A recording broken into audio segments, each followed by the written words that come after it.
Salam sang debaters. Berani bertanya, berani ditanya, jangan kerja kau hanya bertanya terus. Oke, aduh sebentar kawan-kawannya. Eh,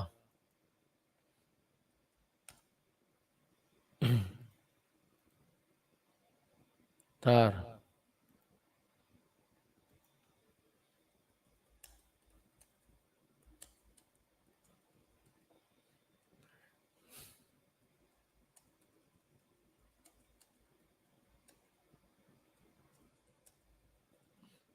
Ya, kawan-kawan.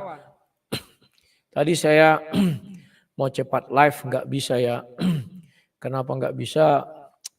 TikTok saya agak bermasalah. Nggak tahu lah, mungkin besok ini akan saya bawa dulu ke apa namanya itu, ke toko biar diinstal ulang karena jengkel kali aku kawan. Dikit-dikit apa dia bermasalah. Bermasalahnya dikit-dikit itu yang buat kita jengkel ya. Oke. Kawan-kawan, sebelum kita memulai saya mau buat laporan tentang pembangunan gereja GBI Kairos ya. Tadi kami sudah gotong royong membongkar gereja. Jadi gereja di Sudirman sudah ditutup dan gereja di Pandega sudah diaktifkan ya kawan-kawan ya. Ini dia saya bagi dulu pengalaman saya hari ini membongkar gereja. Bukan maling kami kawan, membongkar gereja karena mau ditutup ya. Jadi sudah ditutup permanen. Silakan sebentar ya. Shalom semua, kami dari lokasi gereja GBI Kairos ya. Gereja ini akan segera ditutup. Sudah kami bongkar semua ya. Sudah tidak ada lagi, di atas juga sudah bersih melompong. Inilah kenangan terakhir ya. Rukonya dibuka semua. Ini ya. Sedih juga rasanya kawan-kawannya, 12 tahun kami berada di ruko ini harus berpisah dengan ruko ini. Karena ruko ini banyak membawa berkah juga kepada kami ya. Selama 12 tahun. Dulunya kami jualan di depan ini, jualan bubur ayam laris manis. Tapi waktu itu gereja lagi mau diusir dari tempat lama, akhirnya saya ajak ke sini. Begitu saya ajak ke sini, jualan turun gara-gara orang lihatnya gereja dan mereka langsung bilang Kristen-Kristennya bubur ayam dulu laris, jadi tidak laris. Ya. Tapi ya sudahlah, ternyata berkat Tuhan itu melimpah ya. Kami menderita sebentar saja, nggak sampai berlarut-larut, sampai akhirnya kembali menjadi seorang YouTuber. Makasih kali Pak Pelik. Ini harus saya selamatkan triplek ini kawan, karena dari situlah terlahir calon jenderal. Nah ini, saya dulu mendidik ponakan saya dengan tegas, bukan keras ya. Thank you Pak Pelik. Jadi mau saya bingkai, dia akhirnya lulus Akmil, ya Akademi Militer Angkatan Laut. Ya calon-calon laksamana lah kalau Angkatan Laut ya. Angkatan Darat, Jenderal, Angkatan Laut, Laksamana. Ya, kawan-kawan, inilah sisa-sisa daripada kejayaan zaman masa lalu ya. Sekarang ini harus dirobohkan karena gereja baru sudah menanti.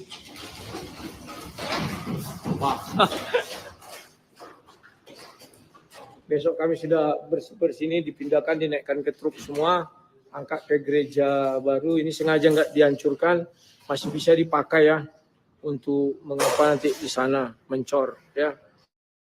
Ya, begitulah dulu kawan-kawan ya. Sekilas info dari pembongkaran gereja GBI Kairos. Jadi nanti kalau ada pengumuman di mana-mana gereja ditutup, ya inilah namanya gereja ditutup sungguhan kawan ya. Gereja ini akan ditutup bukan karena kekurangan jemaat, bukan karena diusir, tapi karena memang sudah waktunya ya. Jadi kalau ada orang bilang nanti diumumkan gereja banyak ditutup, salah satunya gereja GBI Kairos Sudirman, ya memang ditutup ya. Itulah dulu kawan, sampai jumpa. Sehat selalu. Salam dari Sang Debat. Shalom. Kawan-kawan, itulah dulu apa namanya itu yang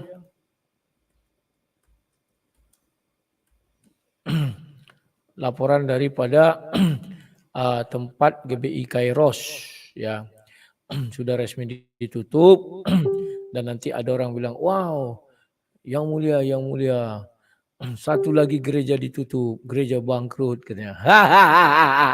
Biar aja lah, karepmu ya, raurus. Nah, ini melaporkan dari gereja yang sudah dibongkar, pembangunan gereja GBI Kairos, perkembangannya ya kita lihat dulu. Salam dari Sang Debater. Kalau tadi kita melaporkan dari gereja yang sudah dibongkar, gereja yang sudah ditutup, sekarang kita masuk ke gereja yang sudah dibuka. Inilah dia. Sekarang lanjut proses pembuatan keramiknya ya. Ini kawan-kawan. Mudah-mudahan minggu ini hari Sabtu udah rampung. Jangan Sabtu lah ya, Jumat. Seberapa yang rampung nanti itu langsung kita apakannya. Nah, saat ini di sini sudah ada apa namanya, barang-barang udah kami angkat sebagian. Jadi belum ada tempat, kami taruh aja di sini, ya kan. Kalau kita percaya Tuhan menjaga, ya biarin aja, Tuhan akan menjaga ya. Ya, siapa yang mau mencuri datang aja. Ambil aja semampu kalian, sesanggup kalian ya. Kita bisa apa ya? Nah, inilah barang-barang kami di gedung ini. Kita percaya Tuhan akan menjaganya. Saya sudah bilang sama Pak Gembala, nggak usah takut lah. Orang pun mau mencuri berpikir loh, masa barang Tuhan dicuri? Ya barang gereja, sorry, bukan barang Tuhan. Ya, ya kawan-kawannya.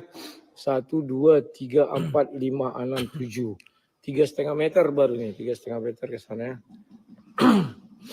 Tinggal kita mau menuju, oh ini 16 meter kawannya. Masih ada 11 meter sekian lagi. Masih banyak ya. 4 meter habis ini.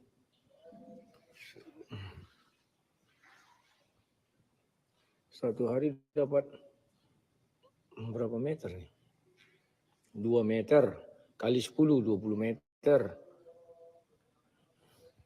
Mudah-mudahan lah bisa lah, kata Sila itu tadi. Dia kalau udah datang orang ini lengkap, bisa lah ya. Nah, di depan ini kami sudah apa namanya ini? Menimbun. Biar ini rata dulu ya, diratakan mulai dari sini sampai sana, ditimbun setinggi tembok itulah. ditimbun, ini juga ditimbun, safety tanknya ini ditimbun semua. Nah, sana udah mulai rata ya, mulai cantik, tinggal ini belum diratakan. Nanti diratakan, dirapikan, baru nanti ku kasih konblok lah. Biar bisa tempat parkir mobil. Siap. Jadi kawan-kawan, itulah dulu perkembangan dari pembangunan GBI Kairos ya. Bentar ya.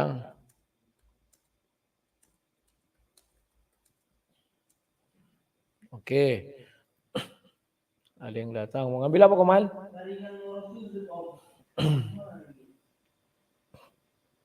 Syucuk. Tunggu. Kok enggak istrimu datang sama kau? Oh. Bentar ya. Oke. Dilaci-laci dulu, panggil Bude.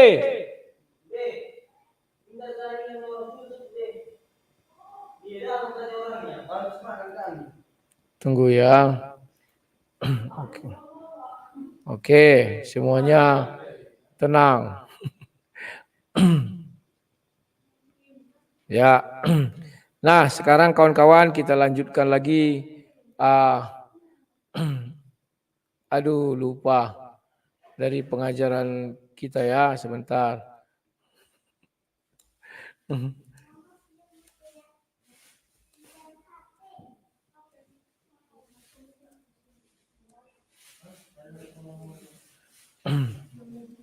Sekarang kita lanjutkan lagi. Nah, kawan-kawan, bantu kalian saya untuk pengadaan chat ya, chat pula. Apa namanya itu? Yang ku bilang tadi itu ah, semen. Saya mau beli semen besok 20 sak ya. Kekurangan dana untuk semen itu sekitar 350 ku bulatkan aja ya. Karena kalau pecahan-pecahan susah. Ini doakan kalian besok dananya ada biar saya bisa beli semen. Karena harus saya stok semennya. Takutnya nanti pas asik-asik membuat lantai habis semennya. Sama pasir ya. Pasirnya juga tinggal 2 truk lagi. 1 truk udah habis tinggal 2 truk. Oke.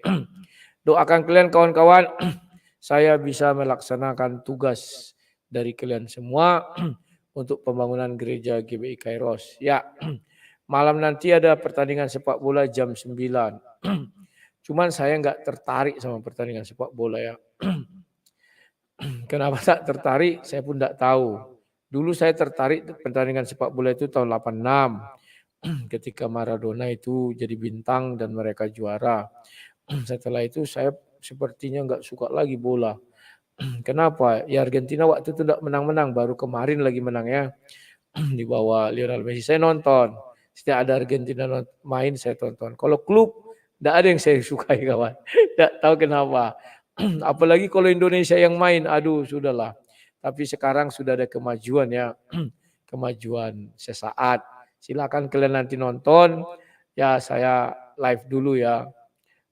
Harus memenuhi kebutuhan daripada YouTube. YouTube mengisyaratkan begitu ya bahwa semua konten kreator minimal membuat sehari 2 video. Kecuali channel-channel yang jutaan itu mereka sih satu aja buat sehari, bahkan seminggu pun yang nonton banyak. Kalau kayak saya kan dan kawan-kawan yang lain paling 10.000, 20.000. Tapi saya heran. Di Facebook saya buat reel. Saya bertanya mengapa orang coba orang ini tantangan untuk orang Kristen cari nama Ismail di dalam perjanjian baru. 200 ribuan yang nonton kawan dan komentar ribuan. Terkadang kita pun terlalu banyak yang nonton, banyak yang komentar. Kalau orang muslim itu mah santai. Mereka menghina-hina, menghujat-hujat. Orang Kristen tidak laporkan polisi. Kalau kita, nanti ada ini yang menyeletuk-nyeletuk provokator. Ya kan? Keinginan para provokator ini kita ya masuk sel, di penjara. Begitu ya kawan-kawan ya. Tapi ya sudahlah. Semuanya akan kita hadapi. Ya, jangan lupa nanti kalian nonton sepak bola ya. Sekalipun teriak dari rumah, mungkin itu didengar mereka di sana. Kalau mereka enggak gila. Kalau mereka gila, kalau enggak gila enggak kedengaran. Tapi setidaknya kita menyemangati diri kita sendiri. Kita teriak-teriak bukannya dengar orang itu di sana ya. Kita menyemangati diri kita sendiri, keluarga dan lingkungan. Karena lingkungan juga nonton bola ya. Oke, kawan-kawan, malam hari ini tolong kalian ketikkan apa keinginan kalian, saya mau ngajar apa. Mau ngajar Tritunggal bisa, mau ngajar Triteos bisa, kalau si Kelin ajarannya Triteos. Yesus itu satu Tuhan, Bapa itu satu Tuhan, Roh Kudus itu satu Tuhan. Jadi si Kelin bilang itu Triteos ya. Kalau yang saya pahami, Allah itu Maha Esa. Di dalam keesaannya dia memiliki yang namanya tubuh, roh, dan firman. Tubuh, roh, dan firman ini bisa dia utus menjadi materi baru. Masuk-masuk Will. Sebentar dulu kawan-kawannya, ada berek udah.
hari Minggu sudah ada bisa parkir mobil di sini kan.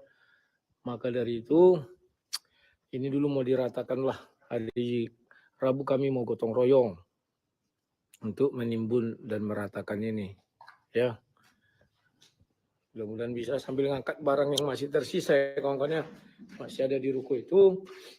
Ya, gitu dulu lah. Itulah kawan-kawan yang mau saya sampaikan. Sorry tadi ada tamu ya Bereku datang. Jadi dia datang dari Papua. Dia dinas di sana. Jadi itulah ya kawan-kawan ya. Oke, saya lanjutkan lagi. Kawan-kawan, kita sudah menonton perdebatan tadi 2 hari yang lalu, 3 hari yang lalu apa 2 hari yang lalu ya? Tanggal 26 lah pokoknya 3 hari yang lalu. Antara Dondi Setan dengan Umar Korumar dan Budi Asali dengan si Esra Soro. Di situ ternyata Donditan sudah buat jebakan Batman. Tapi Tuhan melindungi Esra Soro dan Budi Asali. Ya. Apa maksud saya Tuhan melindungi? Ya, karena mereka itu tidak dipermalukan Donditan dan si Umar. Andai kata mereka dipermalukan Donditan dan Umar, mereka sudah mempersiapkan satu jebakan Batman, yakni memualafkan orang di dalam acara debat. Ini sudah mereka persiapkan. Andai kata Budi Asali dan Esra Soro menjawab seperti ketika Budi Asali kemarin berdebat, maka benarlah mereka membuat sebuah judul gara-gara kalah debat seorang wanita menjadi mualaf. Itulah keinginan mereka. Tapi puji Tuhan Donditan dengan si Umar dibal-bali sampai nengel. Jadi mereka tidak bisa buat judul itu. Tetapi ada aja yang liar.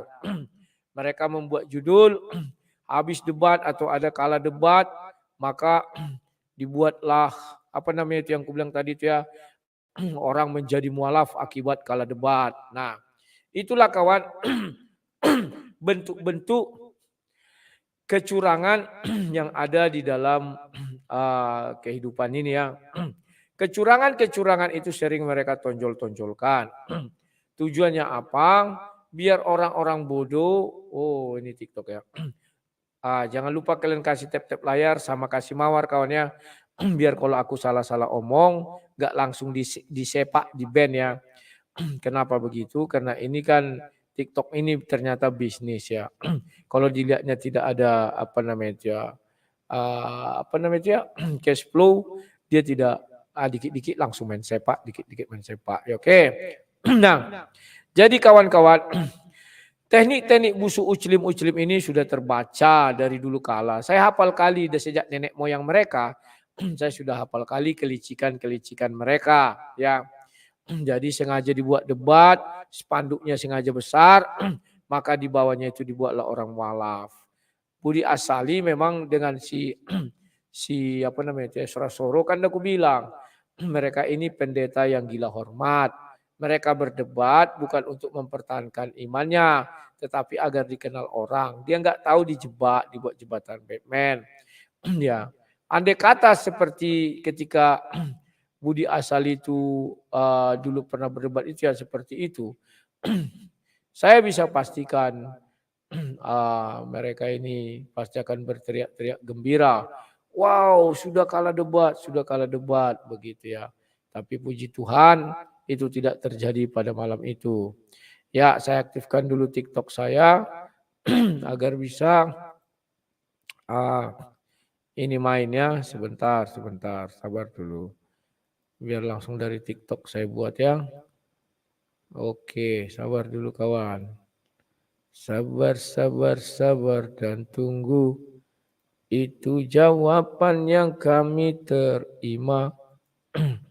Terima kawan, bukan terima, terima. Nah, ini sudah muncul ya kan. Baru ini kita besarkan. Ya. Oh, ternyata ada yang bilang Astaga, aku belum ganti. Ya. Oh, ternyata ada yang bilang, astaga, aku belum ganti ini rupanya. Sorry. Ternyata ada yang bilang, teknik yang mereka buat itu sama teknik zakar naik ya. Zakarnya naik ya. Sorry, tadi belum pakai ini ya. Jangan cuma keluar-keluar di TikTok, bos. Dek, Maman Hidayat, sayalah orang pertama yang berani debat muka ketemu muka tahun 2010 dengan Moko Ginto. Saya balbali dia di tempat itu sampai nengel. Tahu nggak?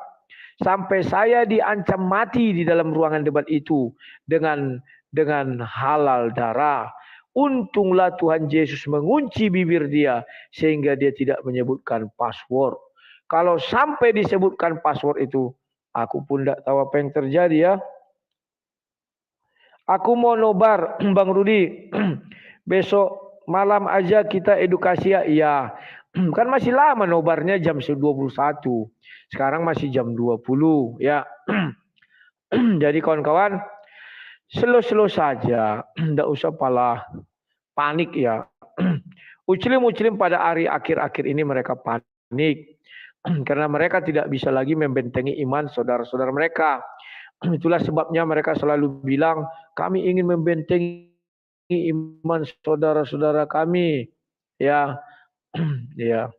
Kenapa mereka bisa mengatakan begitu? Mereka ingin membentengi iman saudara-saudara mereka. Karena menurut mereka, iman mereka ini sekarang sudah diserang oleh orang Kristen. Jadi pertahanan mereka itu tidak ada lagi dan tidak kuat. Apalagi sekarang saya sudah rajin buat reel ya. Slow-slow aja reelnya. Pendek kawannya. Kayak nanti, kemarin saya buat tentang kenapa nama Ismail tidak ada di dalam perjanjian baru. Orang ngamuk-ngamuk teriak-teriak. Baru kemarin saya buat lagi tentang apa ya? Saya lupa. Coba saya dengar dulu ya. Saya lupa. Lupalah. Ya. 10.000 orang juga yang nonton kawan. Besok aku buat lagi yang pendek. Tapi di reel dulu ya. Reel itu punyanya YouTube. Aku mau ngatakan begini. Mengapa? Tahukah kalian bahwa sarang iblis di padang gurun? Lantas kubuka Matius 4 ayat 1. Iblis itu ternyata tidak di atas air, tapi di padang gurun kawan. Tetapi ada lagi orang yang mengatakan dipindahkanlah iblis dari dari gurun pasir ke atas air.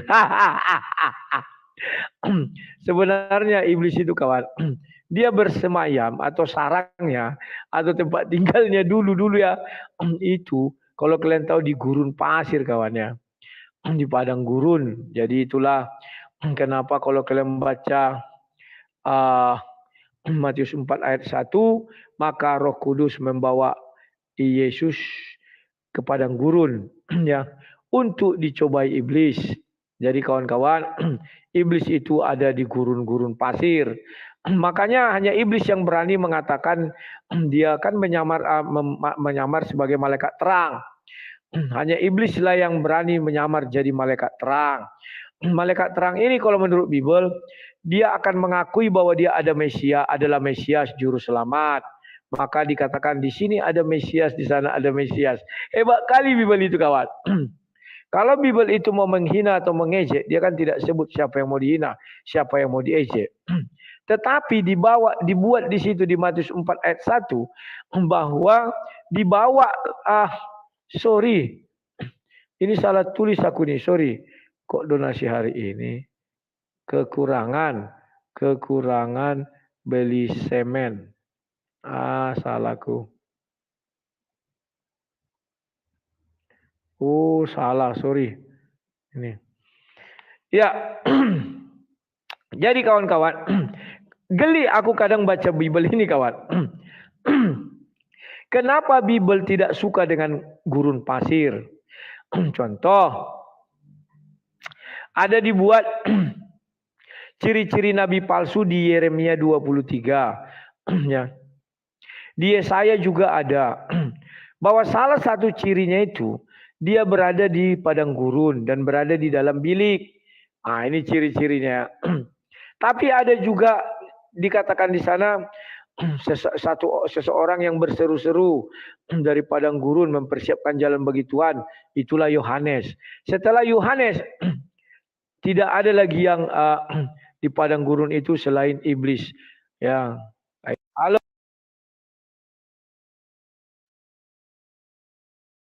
Apa kabar ini Mas Bro? Lama Ya, tak jumpa. Kabar baik, alhamdulillah, sehat walafiat. Sibuk kah? Kok nggak pernah lagi saya dengar suaranya di TikTok? Biasa, saya masuk ke komalnya Tombo, maksudnya komalnya Tom, yang lain-lain banyak saya masuk. Cuman kalau oh iya. Makanya karena gambarnya ada diganti, aku nggak kenal. Pak Dani rupanya waktu di komal-komal orang itu ya. Kalau suaranya aku kenal. Suara Pak Dani ini, sayalah orang dunia maya yang pertama mengenal. Benar kan? Iya, karena saya yang pertama yang berbicara dengan Cemiat itu dengan Bang Rudi.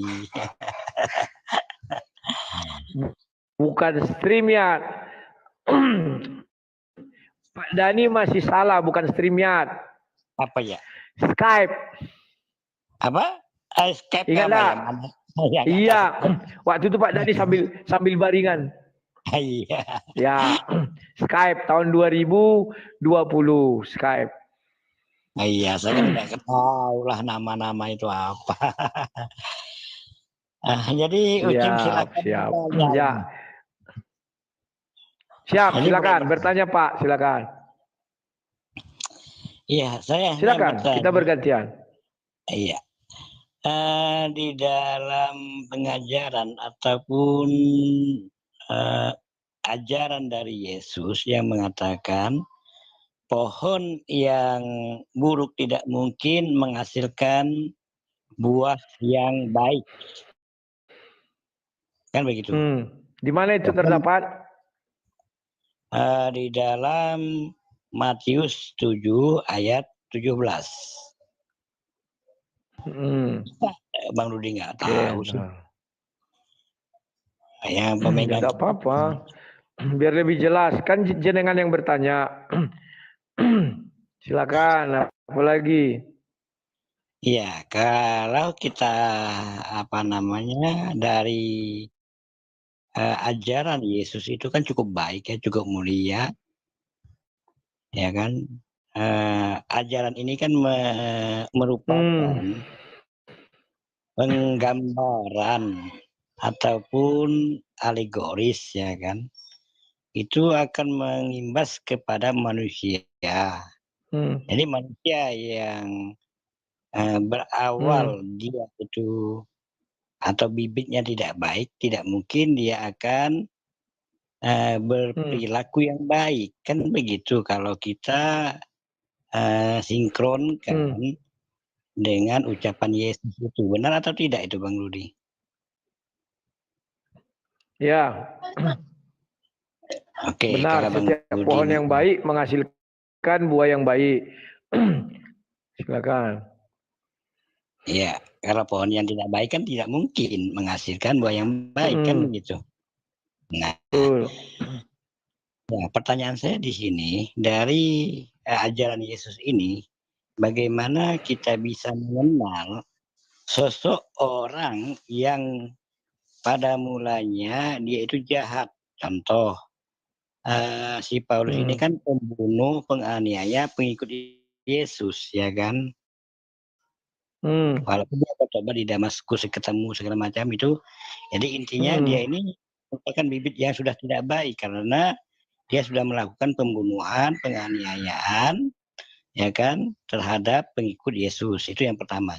Yang kedua, yang sejalan dengan petunjuk Yesus itu adalah Paulus ini kan ketahui siapa bapaknya, siapa mamanya, tidak dicatat, ya kan.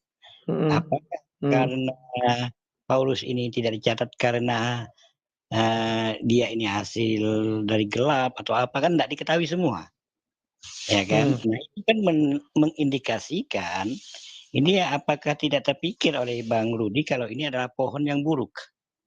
Silakan dijawab. Oke, terima kasih. Pohon yang baik menghasilkan buah yang baik. Pohon kami itu berasal dari Yesus, bukan berasal dari Rasul Paulus. Perlu diperhatikan. Yesus itu bukan penjahat kelamin. Yesus itu juga bukan pembunuh. Yesus itu juga bukan tukang cungkil mata manusia dan lain sebagainya. Maka dari itu karena kami pengikut Yesus, maka lihatlah buahnya. Bahwa dimanapun orang Kristen itu berada, pasti membawa damai. Makanya orang-orang Muslim di seluruh dunia yang teraniaya, larinya tidak ke negara Arab. Karena kalau mereka ke negara Arab, mereka juga akan dibunuh sana ya. Demikian juga kalau lari ke Afghanistan, wah mereka nggak akan betah hidup. Maka mereka larilah ke negara-negara Kristen mayoritas. Karena dari buahnya lah kita lihat Yesus mengajarkan kasih, maka kasihlah yang tertular. Kemudian mengenai Rasul Paulus.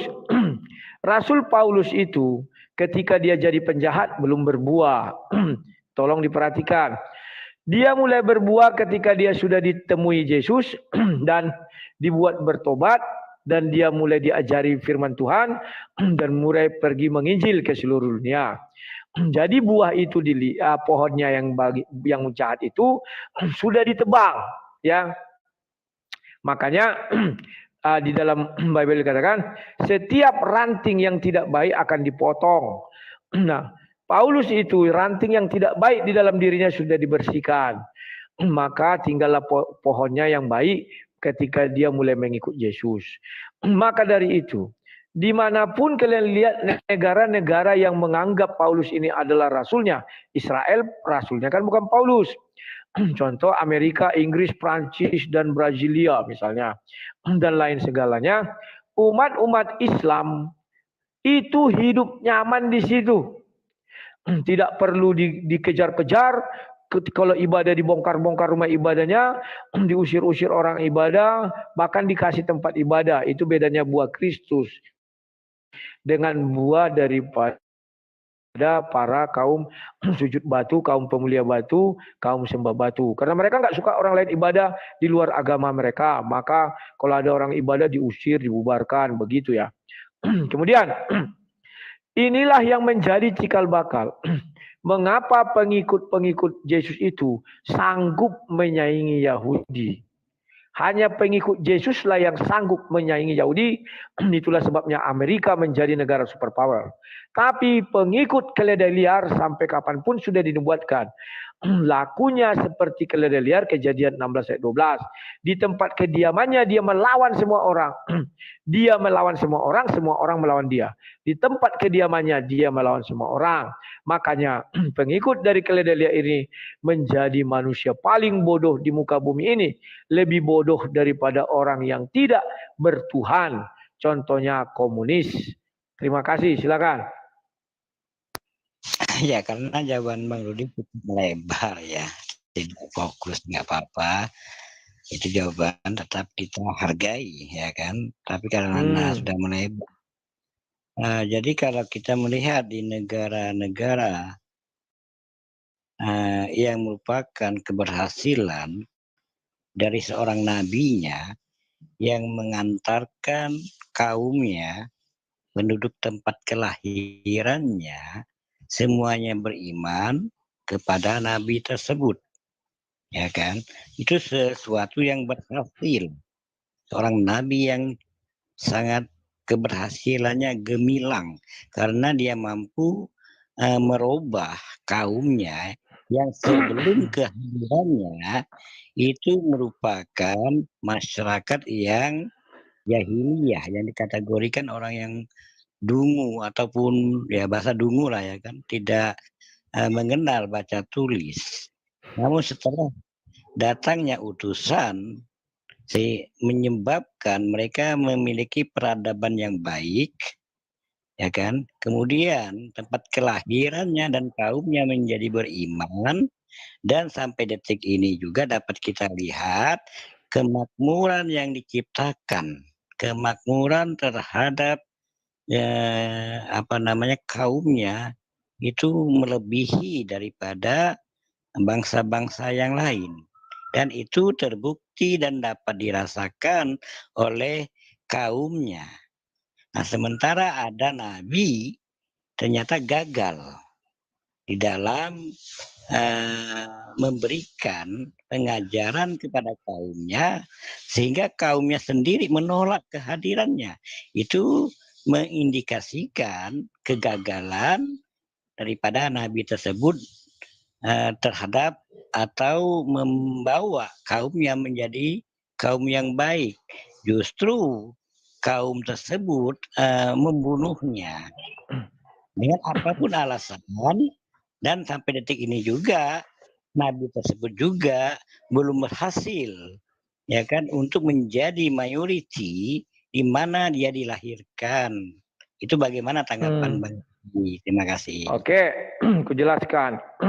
Apa yang Pak Dani katakan itu tidak lebih seperti Kim Jong Il dan Kim Jong Un. Satu negara Korea ikut ajaran Kim Jong Il dan Kim Jong Un Korea Utara. Tidak satu pun orang bisa membantah dia. Tidak satu pun orang menyimpang ke kiri dan ke kanan. Karena apa? Karena dia adalah bangsa yang kejam. Manusianya kejam. Demikian juga lah yang Bapak ceritakan. Jikalau ada nabi mampu di tempat kediamannya, dia berhasil mencakarkan ajarannya, itu tidak lain tidak bukan karena kekejaman, karena itu sifat iblis yang dimiliki di dalam dirinya. Maka dia mencekram semua pengikutnya dengan kematian. Orang takut dengan pembunuhan, pencungkilan mata dan segala. Orang takut. Sama dengan Kim Jong Il dan Kim Jong Un. Tidak ada lebihnya itu dan tidak ada kurangnya. Sekelas-kelas itulah kalau ada contoh nabi-nabi yang seperti itu. Ya. Nah, kemudian bagaimana kalau kita bicara tentang Yesus? Kalau dari sudut agama kami, apakah Yesus gagal di dalam dunia ini? Yesus tidak pernah gagal di dalam dunia ini. Kenapa? Kalau dikatakan mayoritas mana penduduk beragama yang paling banyak di dunia ini, jawabnya Kristen. Nah, mengapa dia gagal ketika dia datang di daerah Yahudi? Dia sudah menubuatkan seorang nabi akan tidak diterima di tempat kediamannya. Kan begitu. Maka dari itu, Yesus tidak pernah gagal karena memang dia 100% bukanlah keturunan Yahudi. Dia kan hanya menompang lewat rahim seorang wanita Yahudi. DNA-nya tidak ada DNA Yahudi. Jadi kalau dibilang DNA-nya dari mana? DNA dari Tuhan. Dan makanya seperti itu kalau dikatakan begitu, maka dia bagi seluruh umat manusia. Apakah dia gagal? Tidak. Seluruh umat di dunia ini bisa sujud menyembah kepada dia, berdoa kepada dia menggunakan bahasa masing-masing. Tapi kalau Kim Jong Un tidak bisa orang memuliakan dia dengan bahasa Inggris, apalagi sampai menggunakan bahasa Indonesia, nggak bisa. Dia tidak terima, harus memuliakan Kim Jong Un itu dengan menggunakan bahasa Korea Utara. Ya sekelas-kelas itulah itu. Ya, jadi tidak satu kebanggaan itu bagi orang Kristen karena dia menjadi tertutup.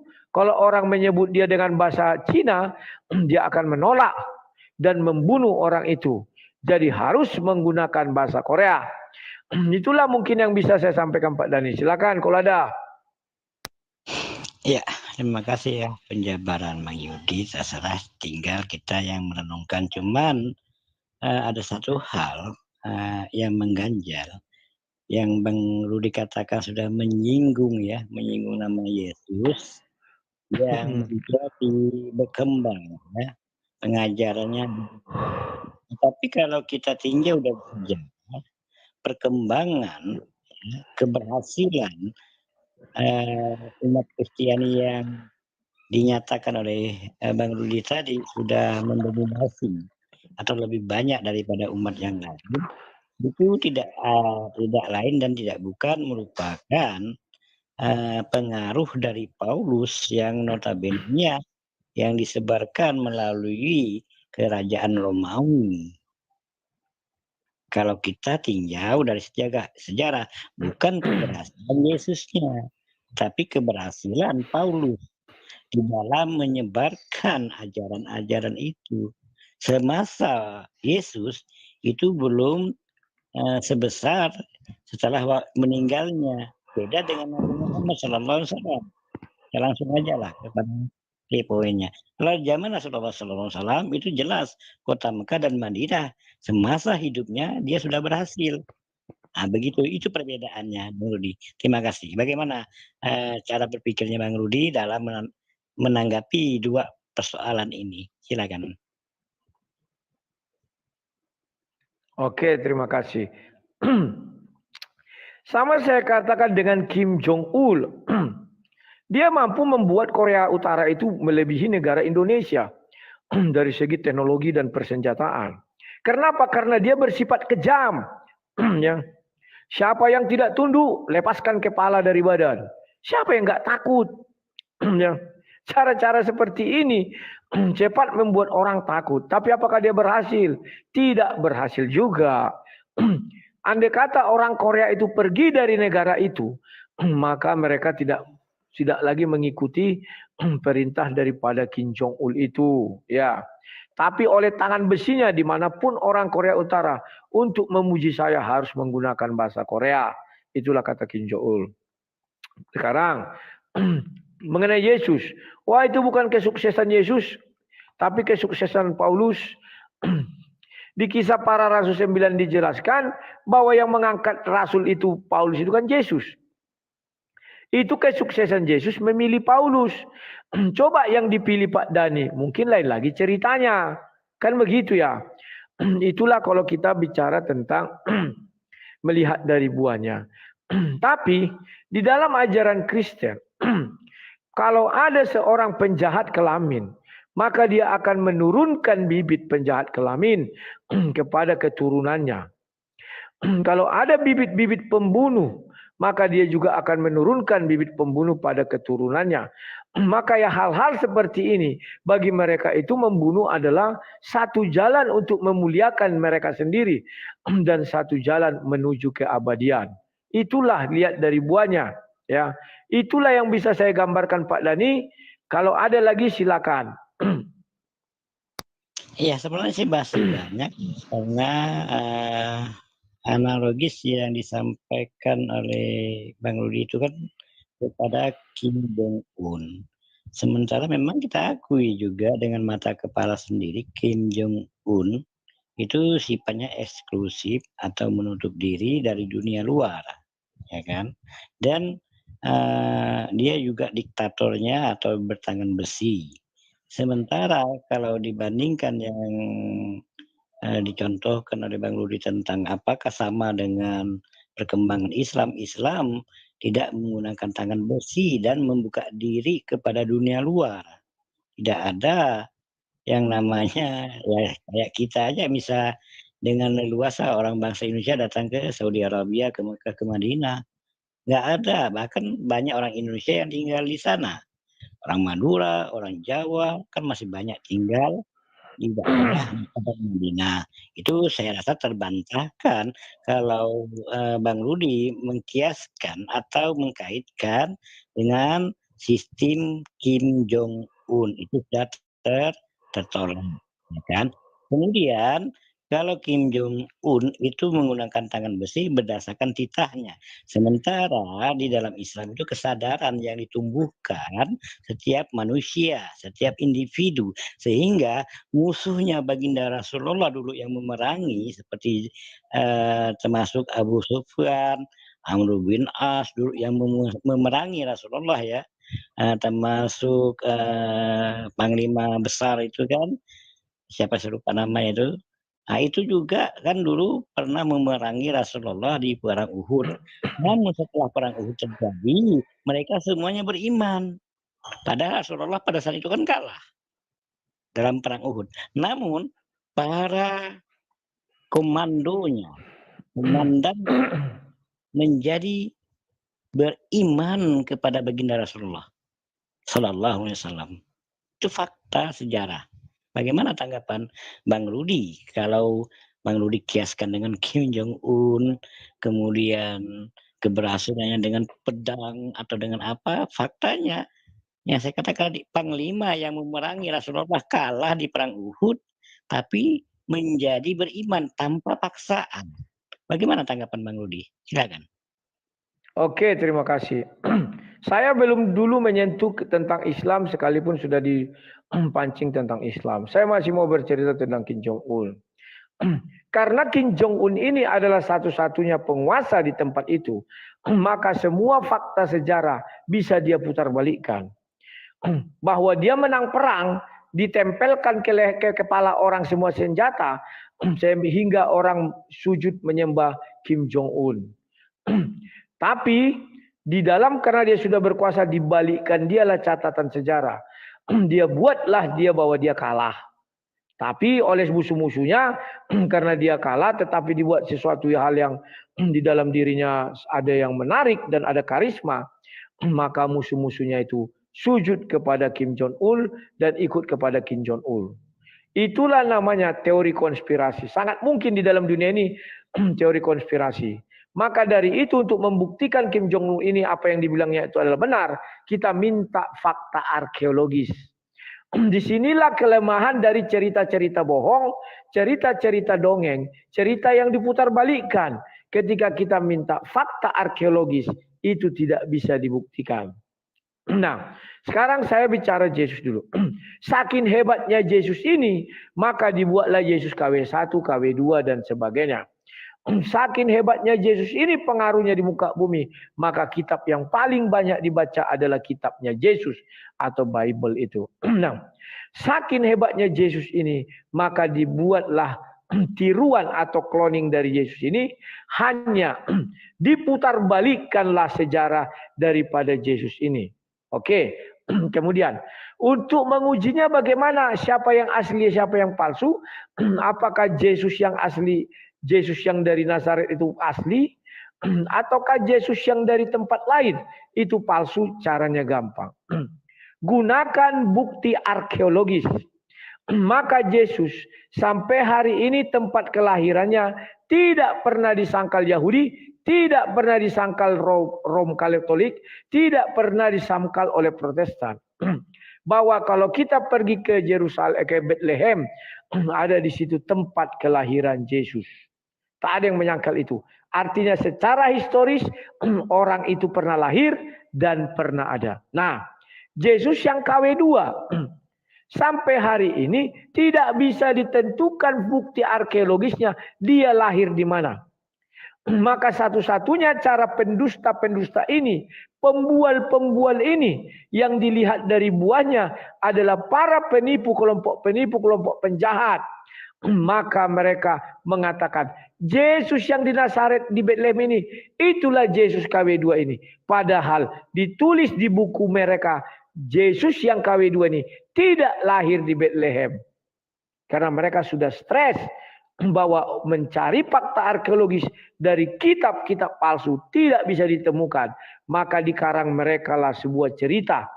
Seperti yang dikatakan Rasul Paulus. Mereka akan berbuat cerita dongeng-dongeng. Mereka suka adakan cerita dongeng dan silsilah yang bercerita. Paulus jauh-jauh hari sudah mengatakan itu.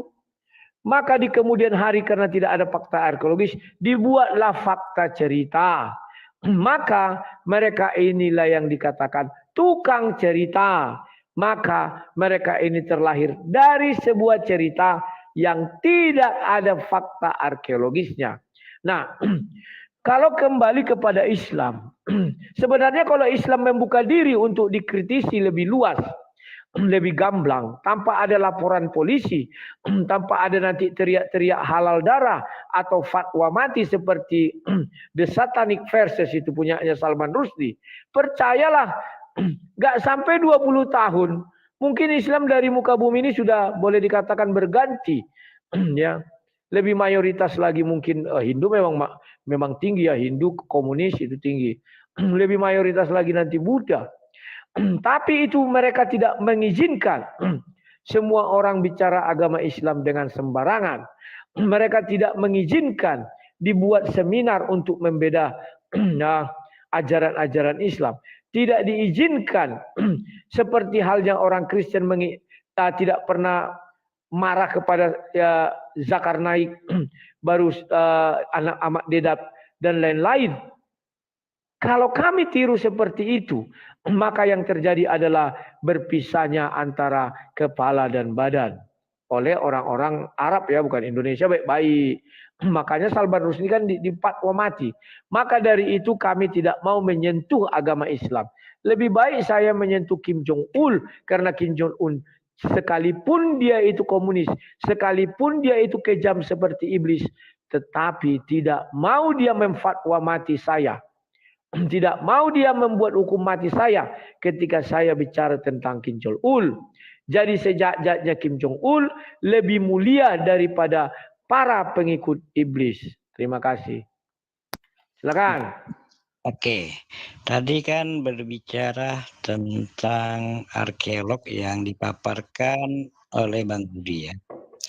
Kalau kita berbicara arkeologi tentang sejarah perang Uhud, itu ada bukti Gunung Uhud itu, ya. Dan ada juga di mana sahabat menyelamatkan baginda Rasulullah SAW untuk diamankan di Bukit Uhud tersebut. Itu ada buktinya dan ada gunungnya juga ada.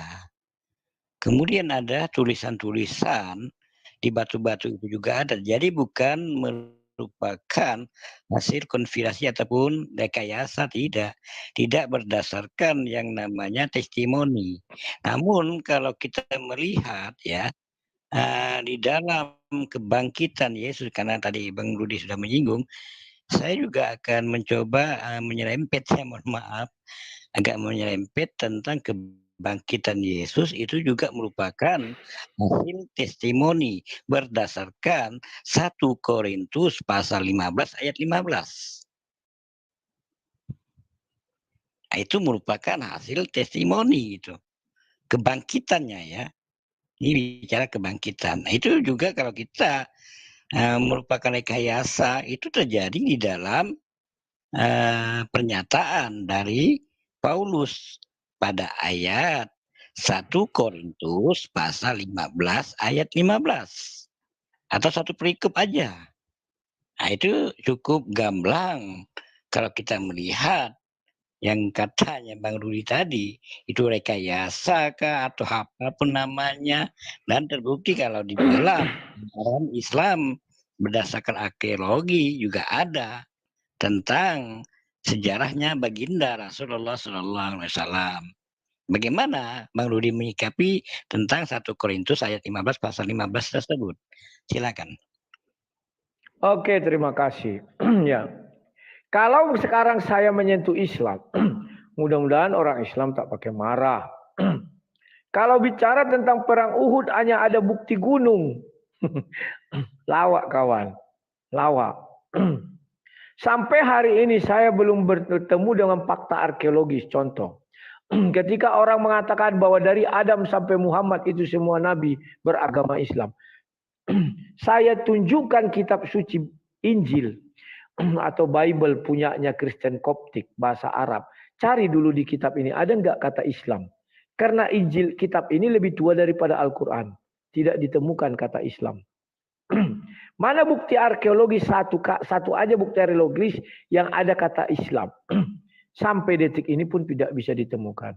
Lantas mengapa orang Islam bangga mengatakan bahwa Adam sampai Muhammad itu beragama Islam?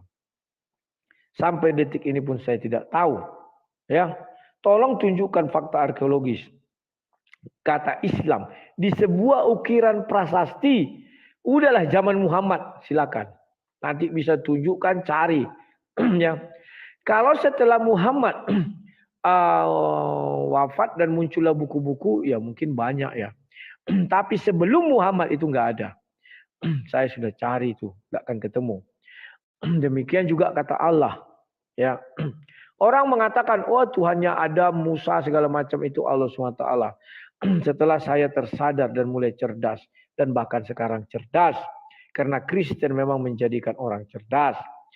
Saya mencari fakta arkeologis di mana tertulis kata Allah SWT adalah Tuhannya atau sesembahnya orang Islam. tidak saya temukan sebelum Nabi Muhammad. Belum ada. Bahkan kata Allah saya temukan di cincin seorang orang Nasrani, orang Kristen yang bernama Abdul Allah Ibnu Abu Bakar bin Muhammad yang wafat 532. Di cincinnya tertulis Allah besertaku. Dan juga di kafir Quraisy juga mereka menyembah Allah. Jadi Tuhannya orang Islam ini saya tidak tahu berasal dari mana. Apakah dari percabangannya dari Quraisy, kafir, atau dari Kristen Koptik. Ya. Sekarang 1 Korintus 15 saya akan jelaskan. Dan sekarang saudara-saudara, aku mengingatkan kamu kepada Injil yang aku beritakan kepadamu dan kamu terima, dan yang di dalamnya kamu teguh berdiri. Oleh Injil itu kamu diselamatkan asal kamu teguh berpegang padanya seperti yang telah kuberitakan kepadamu, kecuali kalau kamu telah sia-sia saja menjadi percaya.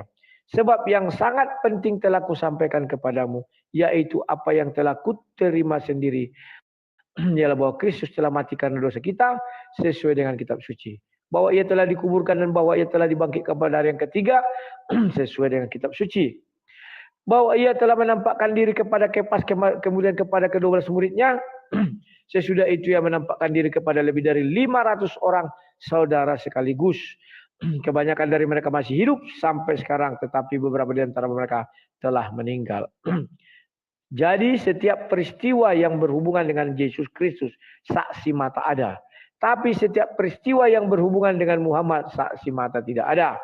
Boleh dikatakan akan ada saksi-saksi palsu. Contoh, ketika di Gua Hiro tak satu pun yang melihat. Contoh lagi, ketika Isra dan Mi'raj diusahakan malam hari. Mohon maaf, tidak ada yang mohon maaf Bang Rudi, yang Bang Rudi baca itu bukan 1 Korintus pasal 15 itu, atau 1 15 ini. Coba buka. Sabar, aku baca dari atas dong. Oh iya, oke, lanjut. Ya.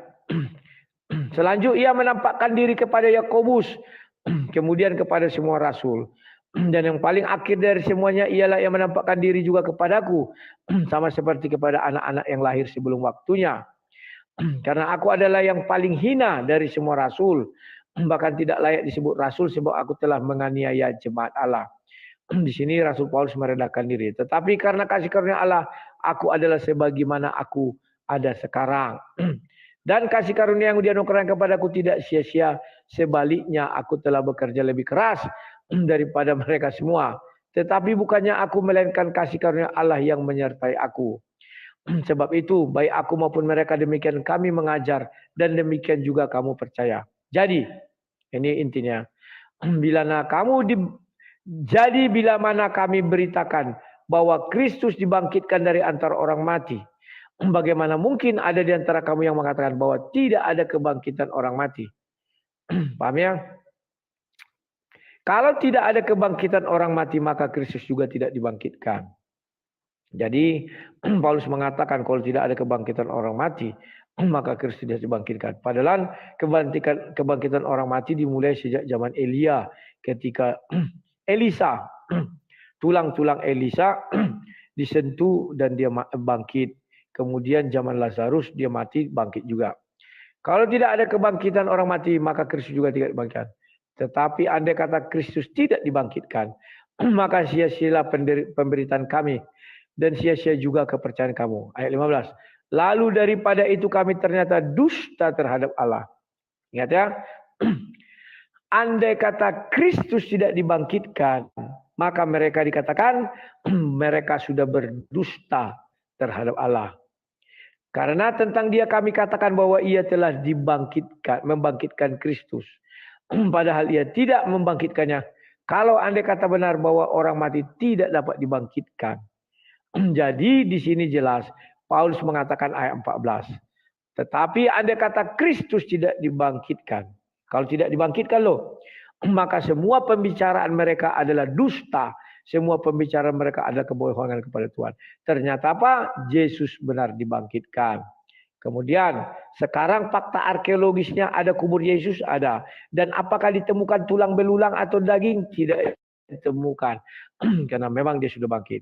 Sekarang Nabi Isa Lahirnya di mana? Yakni di timur Baitul Maqdis. Di mana ciri-cirinya ada pohon kurma dan di bawahnya sungai mengalir. Maka dari itu, sampai hari ini fakta arkeologisnya tidak bisa ditemukan. Maka maaf saja. Kalau kita bicara kalau fakta arkeologis tidak bisa ditemukan, boleh kita katakan kebenarannya sangat diragukan. Bukan saya bilang tidak benar, sangat diragukan. Terima kasih. Silakan Pak. Ya, tadi Bang Rudi menyinggung kuburan ya. Kuburan Yesus itu yang saya baca ada 2. Yang benar itu yang mana? Apakah yang di gua itu atau yang ada tempat altar itu? Yang mana yang sebenarnya? Silakan dijawab. Itu Ya. aja simpel. Sesuai Alkitab yang di dalam kubur yang berongga. Kalau orang bilang goa, kalau kami bilang kubur. Ya, bagaimana Silakan. yang ada altar itu? Apakah itu bukan kuburan Yesus atau yang mana yang sebenarnya? Saya tidak tahu yang altar itu mana karena tidak ada di dalam Bible.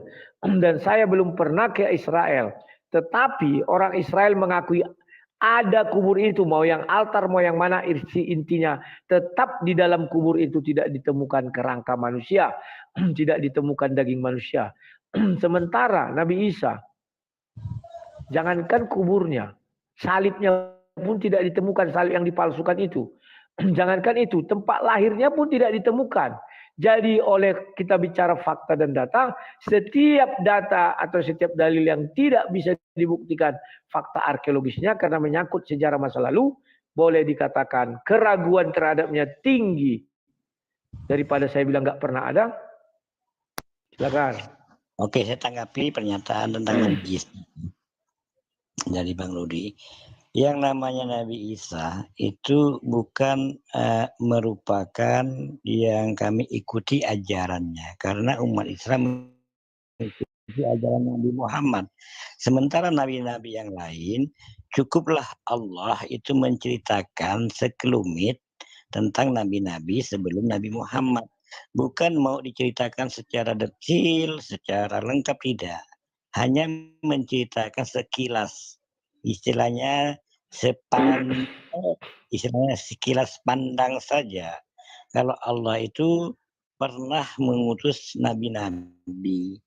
Dan yang diutus itu kan di dalam Al-Quran itu yang disebutkan sebanyak 25 nabi dan rasul. Namun yang tidak ditulis dalam Al-Quran lebih kurang 240 ribuan. Nah, itu kan tidak diceritakan. Jadi tidak semua nabi juga diceritakan dan tidak semua nabi diceritakan secara detail tentang biografinya. Beda dengan Nabi Muhammad sallallahu alaihi wasallam. Maka kalau dalam Nabi Muhammad sallallahu alaihi wasallam, maka para hadis-hadisnya, para pengikutnya menceritakan tentang Nabi Muhammad sallallahu alaihi wasallam. Sampai detik ini diketahui siapa bapaknya, siapa mamanya, sampai keturunannya.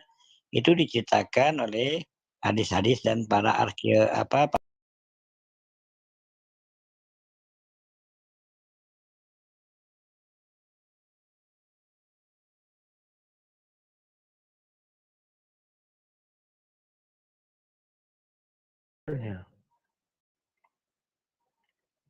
apa yang ada, Rudi? Aduh, Bang. Di YouTubeku.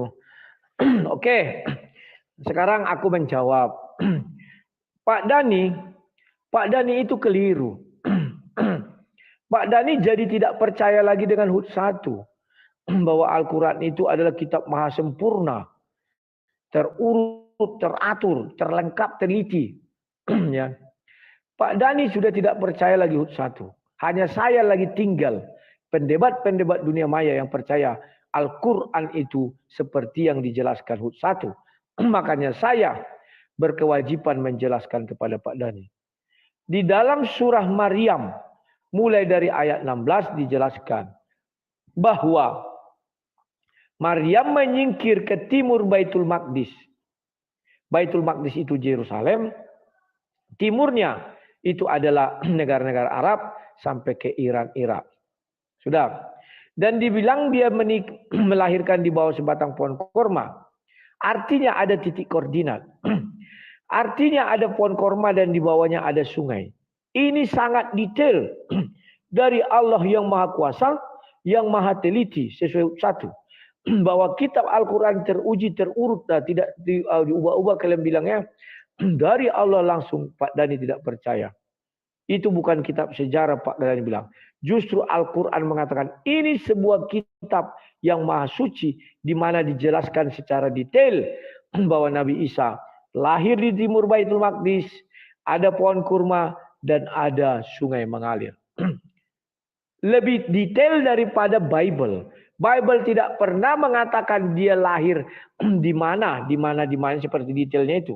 Ada arah timur, ada arah dikatakan sungai, ada dikatakan pohon kurma dan sebagainya. Pertanyaan yang sering saya tanyakan. Sedetail ini Al-Quran menjelaskan kenapa umat Islam tidak bisa menunjukkan fakta arkeologis di mana Nabi Isa itu lahir. Sampai hari ini tidak ada pernyataan orang Arab. Tidak ada pernyataan dari kerajaan Arab. Oh, dibuatlah di Pugar, inilah tempat kelahiran Nabi Isa. Enggak ada. Alasannya bukan karena orang Islam tidak mengikuti Nabi Isa. Enggak ada alasan itu. Karena Allah pun berfirman kepada umat Islam dalam Al-Quran bahwa dia tidak membeda-bedakan satu pun di antara nabinya. Enggak ada itu, Pak. Disuruh beda-bedakan. Sudah. Kemudian Bapak mengatakan bahwa umat Islam ini mengikut Nabi Muhammad. Sementara Nabi Muhammad diperintahkan Allah mengikut mila Ibrahim. Menurut Bapak, siapa di sini yang melawan Tuhan? Kaliankah karena mengikut Nabi Muhammad? Atau Muhammadkah yang karena tidak mengikut mila Ibrahim? Jikalau sudah ada perintah Tuhan untuk mengikut mila Ibrahim, maka agama Islam tidak diperlukan lagi di muka bumi ini. Karena perintah itu jelas, ikutlah mila Ibrahim. Mila Ibrahim itu bukan Islam, bukan Yahudi, bukan Nasrani. Karena Ibrahim terlahir atau sudah ada sebelum lahirnya agama Yahudi, Nasrani, dan Islam. Pahami itu, Pak? Ya. Jadi inilah menjadi pertanyaan saya siang malam. Sebagai saya pencari kebenaran di dalam Al-Quran. Namun hingga saat ini belum saya temukan. Bersabarlah sampai saya temukan satu hari nanti. Terima kasih Pak Dhani. Silakan mungkin ini yang terakhir. Tanya Pak. Saya akan jawab. Tentang Hud ya, ayat 2 bukan ayat 1 ya. Hud ayat 2 itu yang dikatakan terperinci di situ, yang terperincinya adalah uhkimat, hukum-hukum. Maka tulisan ayat itu mengatakan uhkimat, asal katanya hakama, menjadi uhkimat. Jadi hukum-hukum itu di dalam Islam memang sudah terperinci. Jadi hukum-hukum ya, sekali aturan-aturan dalam Islam itu jelas, makanya ada hukum haram, ya kan, ada mubah, ada halal, ada makruh. Nah, itulah yang dikatakan hukum-hukum yang terperinci. Beda dengan pemahaman orang luar, barangkali yang tidak memahami itu beranggapan termasuk cerita-cerita juga harus terperinci. Bukan. Kalau cerita-cerita ataupun, sering saya sampaikan begini Bang Rudi, yang namanya pengajaran dan tuntunan itu berkaitan dengan hukum ya. Tuntunan dan pengajaran itu berkaitan dengan hukum, itu bersifatnya statis. Contoh sholat, statis itu. Puasa, itu sifatnya statis. Tapi kalau berbicara keilmuan, nah itu tidak statis tapi dinamis. Ya itulah bedanya antara pengetahuan dengan tuntunan maupun pengajaran. Itu dua hal yang berbeda yang memiliki dinding pemisah. Jadi kalau bicara tentang ilmu pengetahuan, dia pasti dinamis, tidak mungkin sama. Nah itu bisa bervariasi. Itu namanya ilmu pengetahuan. Itu yang mau saya luruskan dengan Bang Rudi tentang uhkimat tadi, tentang terperinci tadi. Terperinci di sini yang saya tegaskan adalah hukum-hukum ya, yang arti katanya hakama, hukimat itu kan jadi hukum-hukum yang terperinci sudah clear itu bicara hukum.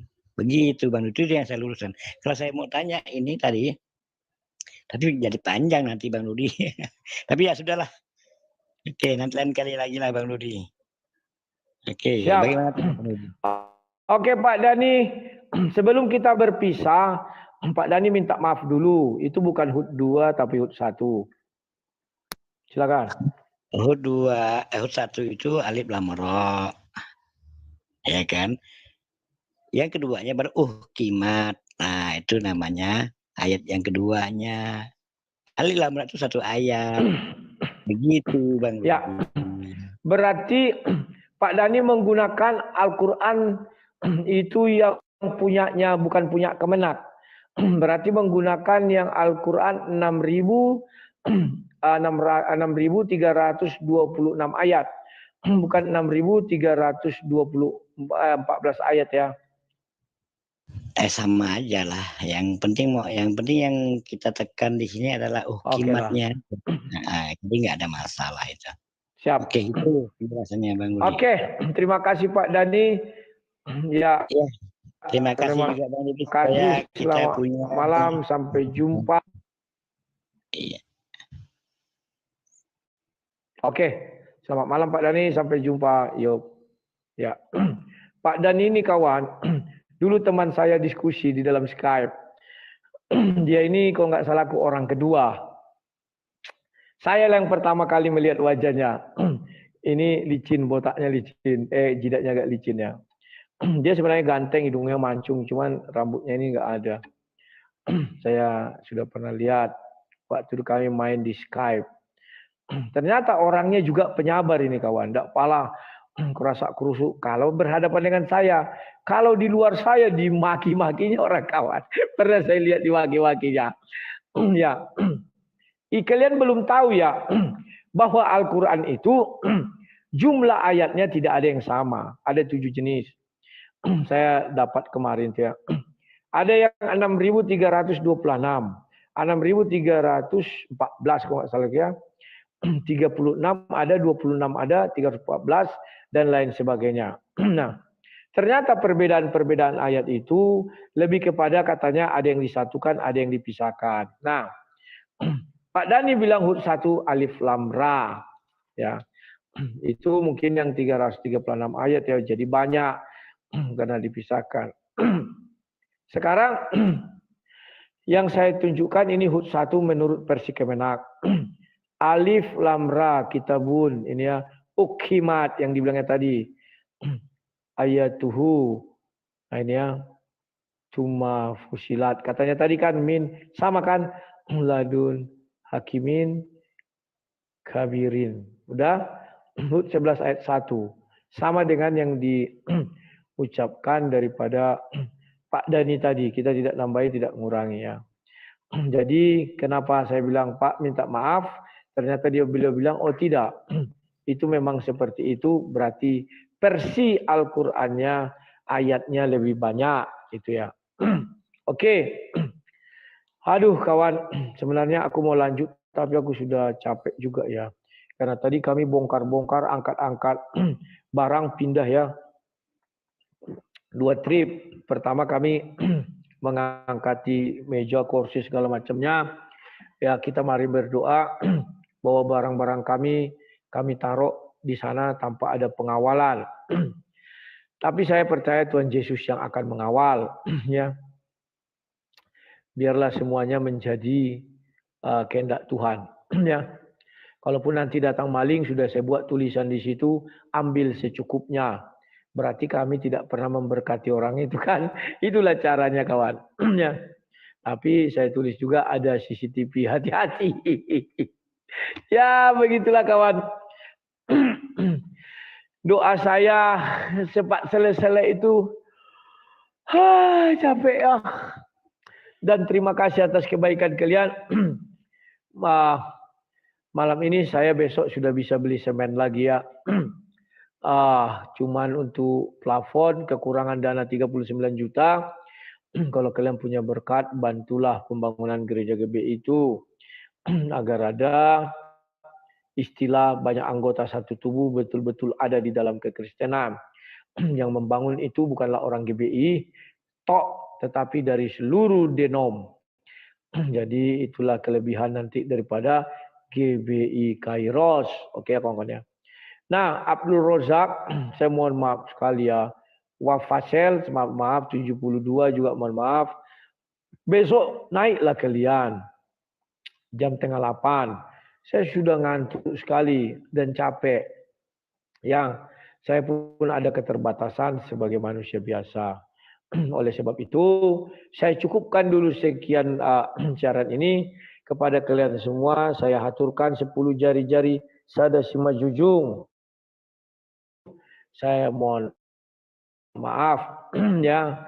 Besok kita jumpa lagi. Kalian udah capek-capek antri, tapi belum saya naikkan. Mohon maaf ya. Ada kata di atas mohon maaf akan saya gunakan. Tapi ternyata tidak ada kata di atas maaf, maka itulah yang bisa saya sampaikan. Sekian dan terima kasih. Sampai jumpa. Salam dari Sang Debater. Sehat selalu. Selamat malam. Tuhan Yesus memberkati. Amin.